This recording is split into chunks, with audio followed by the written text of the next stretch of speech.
The Reading Room is a new play festival.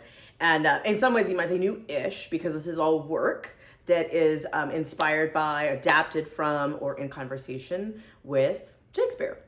Brought together 4 plays that we're going to just do staged readings of and give a glimpse to our audiences into the process of making theater and how we might look at a play and interpret a play before it actually even makes it to the stage. We are holding it at the Lutheran Church, which is right across the street from our Folger Shakespeare library, which of course is in process of being renovated. So it's a really neat opportunity to kind of get people used to coming back home to the Folger, getting a glimpse at the work in process, but then also getting a glimpse at the work in process of artists who are playing with Shakespeare, quite frankly. The experience will be basically 4 different plays over several days.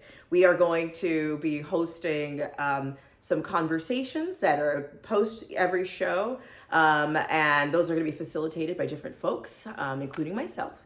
And those conversations will take on different aspects of the work, the reasons why we chose each of these plays to be in our first festival. The first night's going to be Hamlet, and that's going to be bilingual, which is going to be really exciting to talk about language and how language exists. Also about identity. Our playwright and our actor in it will be Reynaldo Pinella. Reynaldo identifies as Afro-Latino, and so it'll be really exciting just to hear the conversation and the ideas in Hamlet that really connected for him in terms of wanting to present a play multilingually.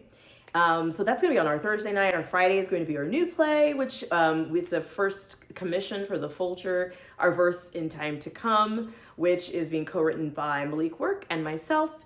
And that is a play that is really playing with ideas of Shakespeare, characters from Shakespeare, borrowing a little bit here and there, but telling a contemporary story that's going to be in honor of the 400th anniversary of the first folio. It focuses primarily on memory. We'll host another conversation around that and those ideas and the importance of celebrating the first folio. Next day, we're going to be presenting 2 plays on the Saturday. But before we do that, we're going to be having some fun conversations with some folks. We'll be doing a conversation on Shakespeare and anti-racism. We'll be hosting sort of tea with Al Letson and Lauren Gunderson, both whose plays will be presented on that Saturday. Al's play is actually sort of a merging of Julius Caesar and Malcolm X, really focusing on sort of ideas around Blackness.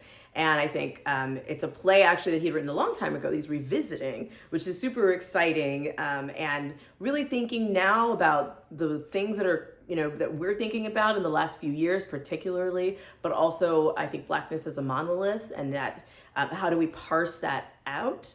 Lauren Gunderson has this beautiful, funny little play that she's written that is based on Hamlet, but really only focuses on the women in Hamlet. And what excites me about this play is just this idea of what happens when women actually get a chance to be in relationship with each other in patriarchal structures, and how that might shift and make their outcomes better. And so that will be the conversation around a room in a castle, which is the name of that play. It's really exciting. The directors that are going to be working on all these plays are really exciting. And my favorite part is that, we're casting this with predominantly DC-based actors. How blessed are we to be in such a great area with such talent for interpreting and I think really contributing to this conversation about who Shakespeare is to us today. We'll also be inviting some scholars, some dramaturgs. It's going to be a whole mix of folks just chatting it up, having a good time with all of you. Everybody's invited to this. The festival pass will allow folks to come and go as they please, to hang out and chat if they want in the lobby areas, to meet other people that might have interests that are similar to them, that vibe with the work. I'm really hoping we get to see some students of all ages, everybody, from high schooler to, the life learner. And I think seeing maybe some college students and other theater, young theater practitioners who are probably asking themselves some questions about where Shakespeare should sit personally for them as artists, as they're developing. We all got to go to school and we all have to study the Shakespeare, but what does he mean to me in my life now as an artist? What kind of work do I want to be part of? We want to be able to create spaces where we can explore all of those things that Shakespeare means.